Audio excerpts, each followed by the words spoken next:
May the peace of the King of Peace be bestowed upon you all, my beloveds. This new year, we beg, we beseech, and we bow and worship before the holy feet of the one and only, the only way, the only truth, and the only life, Jesus Christ of Nazareth, God revealed in the flesh, the true Creator, the true living God who art in heaven.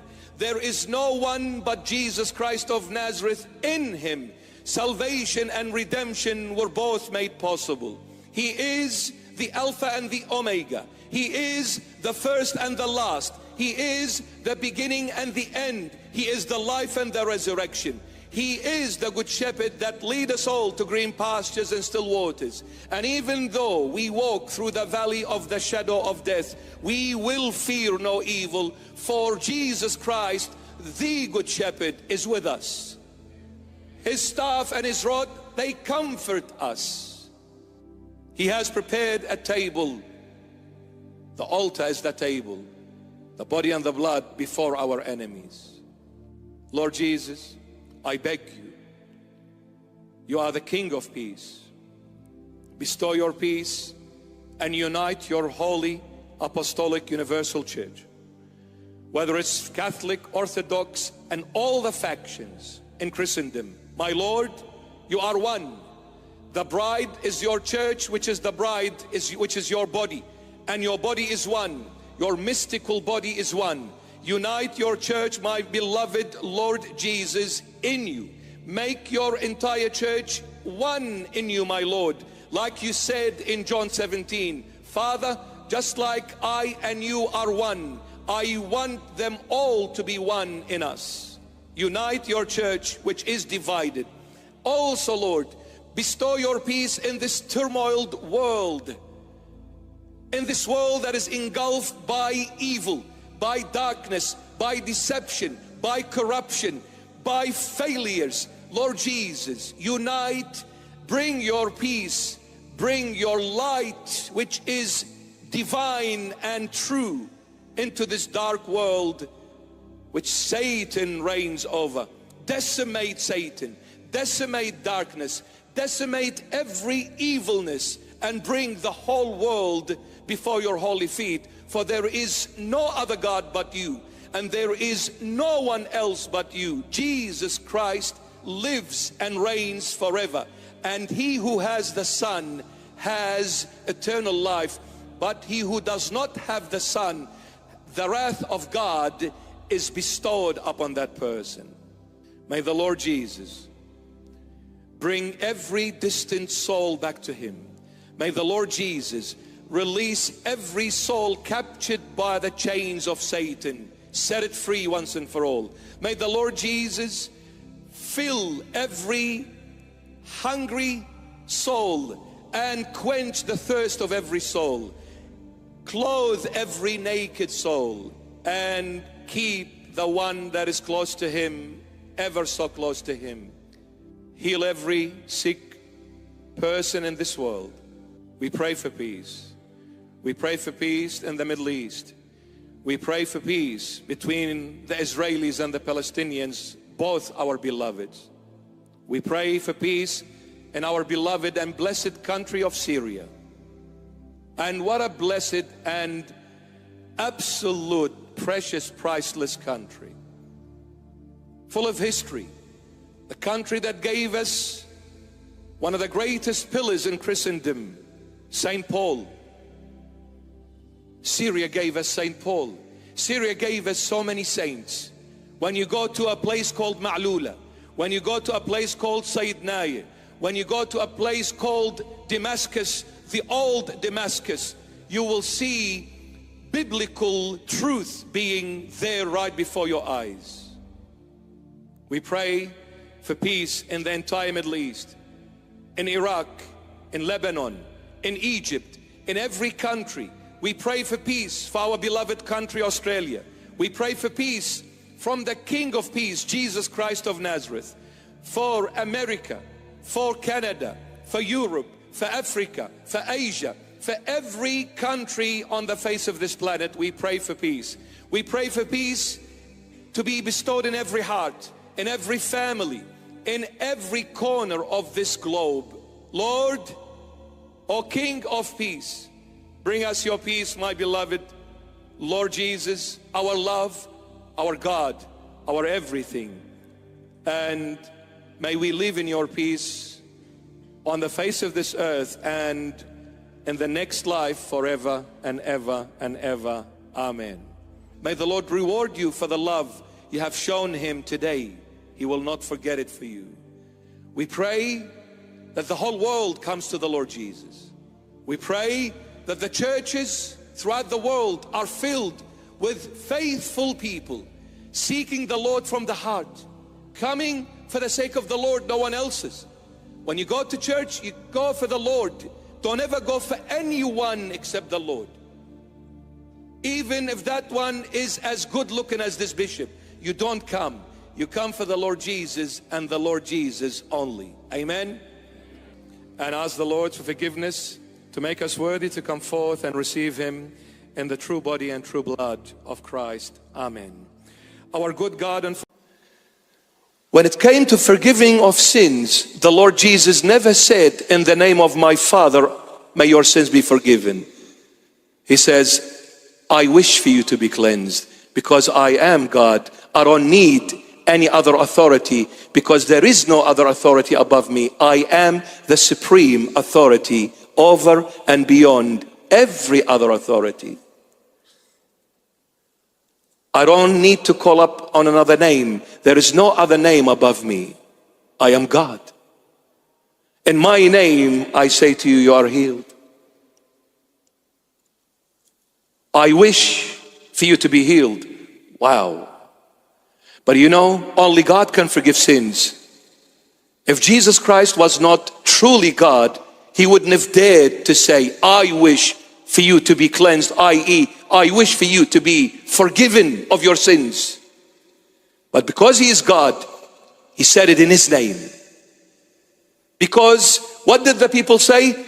This man, we've never heard anyone like him. He speaks like of one having authority.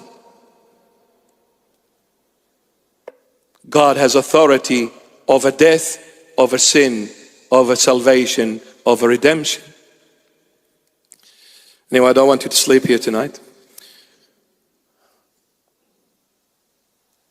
An Israelite approached him, and then another person came, happened to be a Roman citizen, a pagan, worshipping false gods.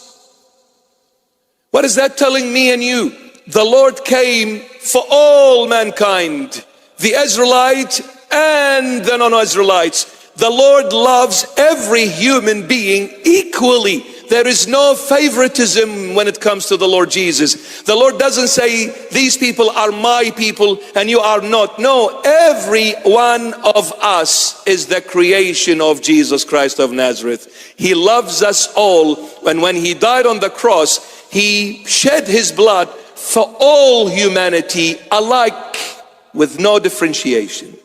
And so God loved the whole world that he gave his only begotten Son, so that whoever believeth in him shall not perish but have everlasting life. So that whoever is not just the Jewish, whoever is not just the Aussies, whoever is not just the Americans, the Canadians, the Asians, the Africans, the Europeans, whoever is, every single human being is whoever.